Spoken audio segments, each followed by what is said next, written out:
Expressing yourself with confidence. February 18, 2014. Let's think about your day, whether at work, school or home. How often have you spoken up and shared your thoughts, feelings or even ideas with the ones you work with, friends, or family? Or are you like many who sit in the back, avoiding any kind of confrontation, and inside prays that you will not be asked for your point of view? There are many dear souls that shrink during meetings, don't always like family get-togethers and school functions out of fear of saying the wrong thing, or even worse when it's their turn to speak or to share a thought, feeling, or idea they realize they have absolutely nothing to say.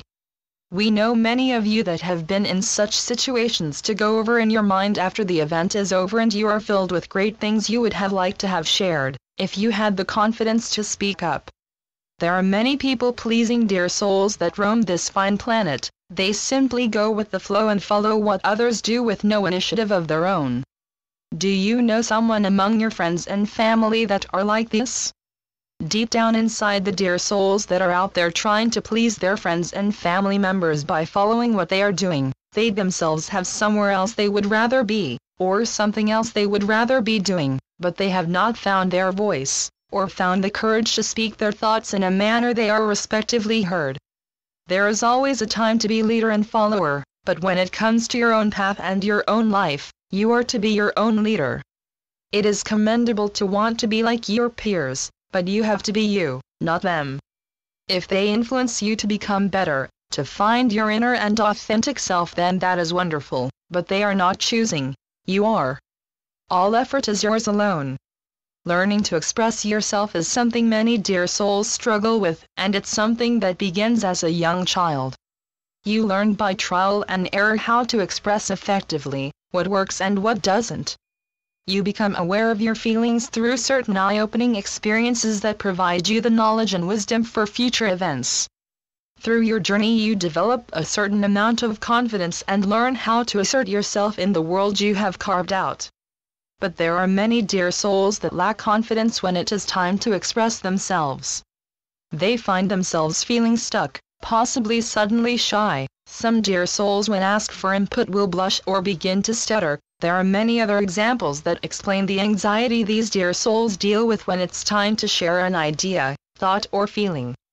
And then there are the dear souls that are overconfident, that share their ideas in a pushy and aggressive manner. They have not developed the skill of utilizing tact and demonstrate a lack of respect not only for the ones on the receiving end, but also a lack of respect for themselves.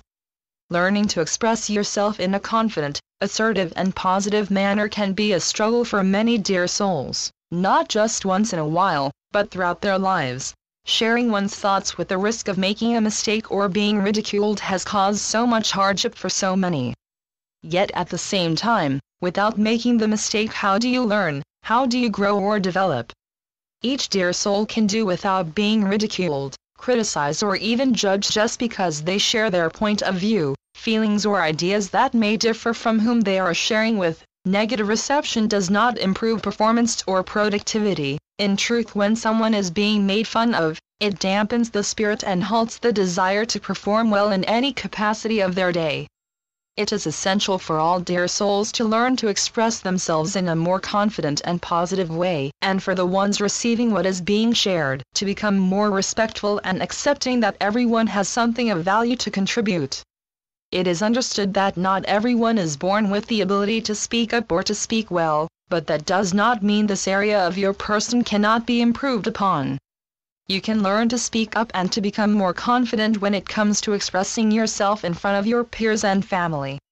But first you need to have the sincerest desire to change this part of yourself, and give yourself the motivation that will help move you through this change, that will help develop new skills that will be applied effectively with confidence. We hear so much chatter, and many dear souls talk just for the sake of talking. There is no depth or meaning in what is being expressed. When you express yourself, dear ones, in an effective manner, it is essential for you to know what it is you are expressing from beginning to end. You don't just put an idea out there and leave it hanging. You need to become focused. As you begin the journey to build up your confidence to speak up, you begin conversations that you know intuitively where they will go. That doesn't hinder the continual efforts you are bringing to share and to express without a change or ripple in your own energy. You are consistent with your flow. As you become better with expressing yourself, you also begin to notice your own body language. When it comes to expressing yourself, it's not just about the words you choose, it's also about how you express them. When you communicate with another dear soul, the whole point is ensuring the other person understands. Words alone are not always effective, your facial expressions and gestures adds meaning. One of the best ways to practice your skill to become a better conversationalist is by practicing in front of a mirror. Use different facial expressions to convey certain feelings or emotions you are trying to share through your conversation, and match your facial expressions with your vocals, using pitch and tone to bring in deeper meaning to the words you are trying to share effectively and with confidence. Use phrases that are common to practice with, such as, "I'm sorry," in a sarcastic manner, or "I'm sorry, you must have misheard or misunderstood," or trying saying "I'm sorry" with absolutely no emotion, and try other ways that could change a genuine sorry into something else just by changing your facial expressions and tone of voice. As you will quickly learn, even if the words are exactly the same, depending on how you express them, they will create different meaning and will be interpreted differently by those that are hearing and listening. You will learn so much more about yourself by taking the time to tune into your mannerisms at a close and personal level. Asking someone to point out your flaws in areas of communication can be helpful, but the best way is from your own effort to learn about yourself. You have barely tapped into your vast resources that are flowing and ready for you to make use of. Understand, dear ones.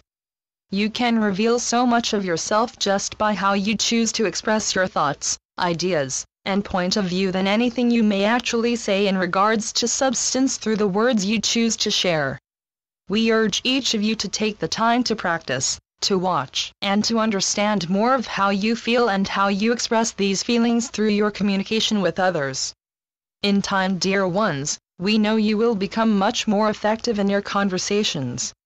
Your confidence will rise as you make an effort each day to speak up and demonstrate your true and authentic self, and your personal growth will flourish as a result of your love-filled efforts. And so it is. I'm Ascended Master, El Morya, through Julie Miller. spiritualnetworks.com